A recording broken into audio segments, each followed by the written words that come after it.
بسم اللہ الرحمن الرحیم۔ مورب کلمات کا اعراب۔ مورب کی ہم نے تعریف پڑھی ہے کہ وہ کلمات جن کا آخر عامل کے بدلنے سے بدلتا رہتا ہے، جن کے آخر کا اعراب عامل کے بدلنے سے بدلتا رہتا ہے، ان کو مورب کہتے ہیں۔ ہم نے پڑھا تھا کہ 3 فعلوں میں سے 2 فعل جو مبنی ہوتے ہیں، ماضی اور فعل ماضی اور فعل امر، اور ایک فعل ہے فعل مضارع جو کہ مورب ہوتا ہے، جس کا اعراب عامل کے بدلنے سے بدلتا رہتا ہے۔ یہ صرف میں ہم پڑھیں گے کہ اس کا اعراب کیسے بدلتا ہے۔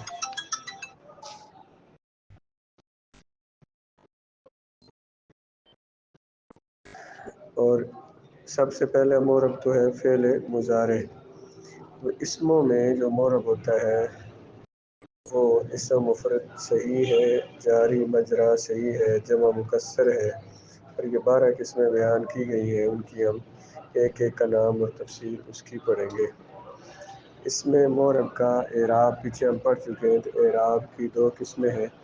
اعراب بالحرکت، وہ ہے زبر زیر پیش، اور دوسرا ہے اعراب بالحرف، جو کہ اعراب بالحرکت کے قائم مقام ہوتا ہے، وہ ہے واو، الف اور یا۔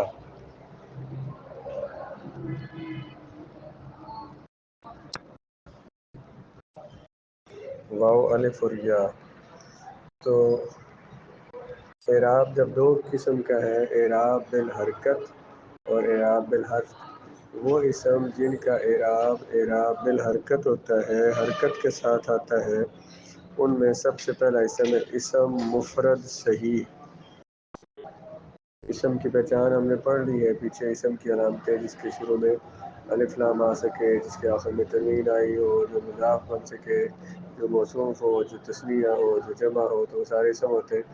تو اسم ہو، مفرد کا ہم نے پڑھا کہ مفرد وہ کلمہ ہوتا ہے جو اکیلا لفظ اور ایک معنی پر دلالت کرے، یعنی کہ جس کو ہم نے کلمہ بولا ہے، اکیلا لفظ ہو، تثنیہ اور جمع نہ ہو، تو اسم ہو، مفرد ہو اور صحیح ہو۔ صحیح ہوتا ہے جس کے آخر میں حرف علت نہ ہو۔ نحویوں کے نزدیک صحیح اس کو کہتے ہیں جس کے لام کلمے میں جس کے آخر میں حرف علت نہ ہو، جیسے کہ شجرن، جیسے قلم۔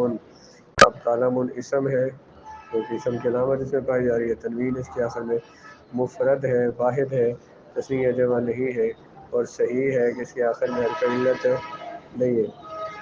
اس طرح سے مثلا قلم اسم ہے اور مفرد ہے اور صحیح ہے کیونکہ اس کے آخر میں حرف علت نہیں آیا۔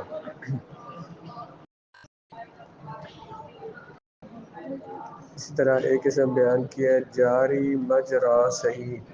جاری مجرا کا معنی ہوتا ہے قائم مقام صحیح۔ وہ اسم جو صحیح تو نہیں ہوتا لیکن اعراب میں صحیح کے قائم مقام ہوتا ہے، صحیح کی جگہ پر آتا ہے۔ جاری مجرا کا معنی کیا ہوا؟ صحیح کے قائم مقام ہو۔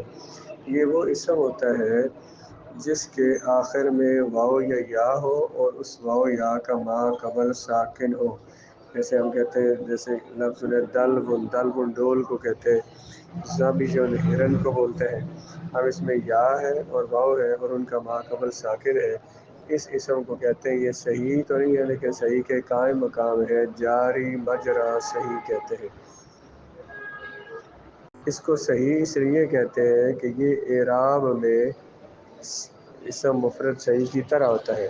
جو اعراب مفرد صحیح کا ہوتا ہے وہی اعراب اس کا آتا ہے، اس لیے اسے کہتے ہیں یہ صحیح کے قائم مقام ہے، صحیح کی طرح ہے، یہ صحیح ہے کیونکہ اس کا اعراب میں یہ صحیح کے قائم مقام ہوتا ہے۔ جو صحیح کا اعراب، اس کا اعراب بھی وہی ہوتا ہے۔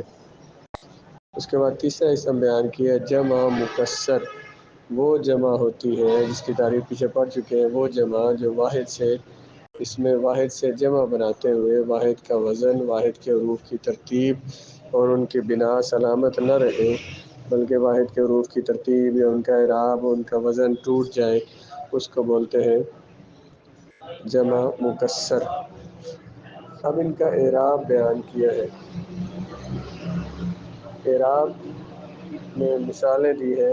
اسم مفرد صحیح کی مثال ھذا کتاب، قرأت کتابا، نظرت الی کتاب۔ ہم نے پیچھے پڑھا ہے کہ اعراب جو ہوتا ہے تین طرح کا ہوتا ہے اسموں پر اعراب، یا ان پر رفع آتا ہے، یا ان پر فتح آتا ہے، یا کسرہ آتا ہے، زبر زیر پیش، یہ تین اعراب ہوتے ہیں اسموں پہ، یہ تینوں آتے ہیں۔ اور فعل پر جو ہے زیر نہیں آتی، اس پر پیش آتی ہے اور زبر آتی ہے، یعنی رفع اور ضمہ آتا ہے، اور اس کے آخر میں سکون آتا ہے، فعل کے آخر میں جر نہیں آ سکتی۔ تو ان کا اعراب سمجھنے سے پہلے ایک بات یہ یاد رکھیں کہ انشاء میں ہم نے پڑھا ہے کہ جو مبتدا ہوتا ہے، مبتدا جو ہوتا ہے اس کے آخر میں رفع ہوتا ہے۔ جیسے بنا القلم جدید، القلم جدید، القلم مبتدا تھا، مبتدا کے آخر میں رفع پڑیں گے۔ جدید خبر ہے، خبر کے آخر میں بھی رفع پڑتے ہیں۔ مبتدا ہمیشہ مرفوع ہوتا ہے، خبر ہمیشہ مرفوع ہوتی ہے۔ اب مبتدا ہمیشہ مرفوع ہوتا ہے، تو مبتدا کے آخر میں رفع اور پیش آتی ہے۔ خبر ہمیشہ مرفوع ہوتی ہے۔ فاعل ہمیشہ مرفوع ہوتا ہے، جو اسم فاعل بن رہا ہوگا اس کے آخر میں رفع آئے گا۔ جو اسم مفرد صحیح کی حالت رفع ضمہ سے آتی ہے۔ قرأت کتابا، میں نے پڑھی کتاب۔ قرأت فعل ہے، فعل ماضی ہے، واحد متکلم کا صیغہ ہے، اس میں تو ضمیر اس کا فاعل ہے۔ ہم نے ماضی میں پڑھا ہے کہ تو ضمیر اس کا یہ فاعل بن رہا ہے، جب فاعل کتابا اس کا مفعول ہے، میں نے پڑھی کتاب۔ عربی زبان کا قاعدہ ہے کہ جو مفعول ہوتا ہے وہ منصوب ہوتا ہے، اس لیے کتاب کی یہ حالت نصبی ہے، حالت مفعول منصوب ہوتا ہے، اس لیے کتاباً مفعول بن رہا ہے، اس کی حالت نصبی ہے، حالت نصبی آئی ہے فتح کے ساتھ۔ نظرت الی کتاب، کتاب یہ جو حرف جر کے بعد آیا ہے اس کی یہ حالت جری ہے، یہاں کتاب کی حالت جری ہے، حالت جری اس کی آئی ہے کسرہ کے ساتھ۔ تو یہ کتاب ان تینوں مثالوں میں آیا ہے۔ پہلی جگہ پہ یہ خبر بن رہا ہے، دوسری مثال میں یہ مفعول بن رہا ہے، تیسری مثال میں حرف جر کے بعد اس کا مجرور بن رہا ہے۔ تو کتاب ان اسم مفرد صحیح ہے، یہ یہاں پہ مبتدا یہ خبر بن رہا ہے، خبر ہمیشہ مرفوع ہوتی ہے، اس لیے یہ اس کی حالت رفع ہے اور حالت رفع ضمہ کے ساتھ آئی ہے۔ اس کو آپ نے یوں کر کے ہی پڑھنا ہے کہ کتاب خبر بن رہا ہے، خبر مرفوع ہوتی ہے، خبر ہمیشہ مرفوع ہوتی ہے، اس لیے کتاب ان کی حالت رفع ہے اور حالت رفع ضمہ کے ساتھ آئی ہے۔ قرأت کتاباً میں کتاباً مفعول بن رہا ہے، مفعول ہمیشہ منصوب ہوتا ہے، اس لیے کتاباً کی حالت نصبی ہے اور حالت نصبی فتح کے ساتھ آئی ہے۔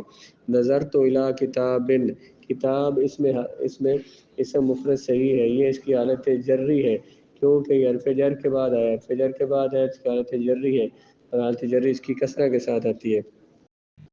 آگے جاری مجرا صحیح کی مثال دی ہے، ھذا دلو، ھذا مبتدا ہے، دلو اس کی خبر ہے، خبر ہمیشہ مرفوع ہوتی ہے، خبر ہمیشہ مرفوع ہوتی ہے، اس لیے اس کی حالت رفع ہے۔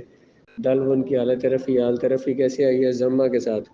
اخذت دلون، میں نے پکڑا ڈول کو، تو میں نے پکڑا تو ضمیر اس میں یہ اخذت فعل ہے، بروزن فعلتو، اور اس کا تو ضمیر اس میں فاعل ہے، دلون اس کا مفعول ہے، تو دلون جو ہے یہ مفعول ہے، اس کی حالت نصبی ہے، حالت نصبی فتح کے ساتھ آئی ہے۔ اور نظرت الی دلون میں دلون کی حالت جری ہے، حرف جر کے بعد آیا، اس کی حالت جری ہے اور حالت جری اس کی کسرہ کے بعد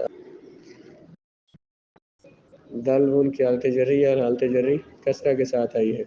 جمع مکسر کی مثال، ھذہ رجال، یہ سب مرد ہے، ھذہ مبتدا ہے کیونکہ اس میں اشارہ ہے، معرفہ ہے، اسم ہے اور معرفہ ہے، اس سے جملے کی ابتدا ہے جس کو مبتدا بنایا، رجال کو خبر، رجال جمع مکسر ہے، رجل کی جمع رجال جمع مکسر ہے اور یہ خبر بن رہی ہے، خبر ہمیشہ مرفوع ہوتی ہے، اس لیے رجال کی حالت رفع ہے، حالت رفع آئی ہے ضمہ کے ساتھ۔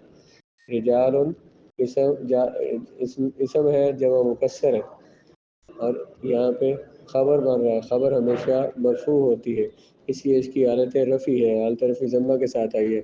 لقیت رجالا، میں ملا بندوں سے، میں ملا مردوں سے، لقیت فعلت کے وزن پر یہ فعل ماضی ہے، تو ضمیر اس کا فاعل ہے، رجالا مفعول ہے اور رجالا جمع مکسر ہے۔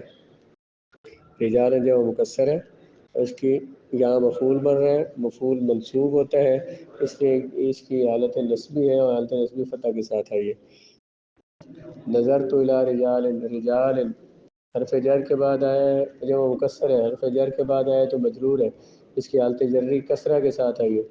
جو مکسر ہے اس حرف جر کے بعد آیا ہے، اس وجہ سے مجرور ہے، حالت جری اس کی کسرہ کے ساتھ آئی ہے۔ نظر تو الی رجال،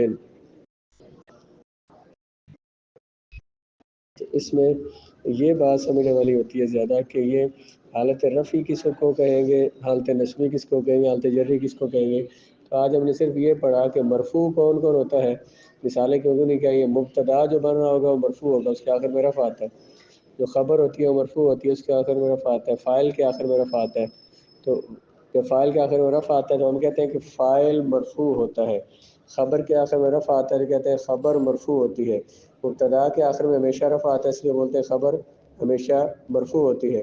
مفعول جو ہوتا ہے اس کے آخر میں نصب آتی ہے، زبر آتی ہے، اس لیے کہتے ہیں مفعول ہمیشہ منصوب ہوتا ہے۔ تو کوئی اسم جب فاعل بن رہا ہوگا تو ہم کہیں گے اس کی حالت رفعی ہے، کیونکہ فاعل مرفوع جو ہوتا ہے اس کی حالت رفعی ہے۔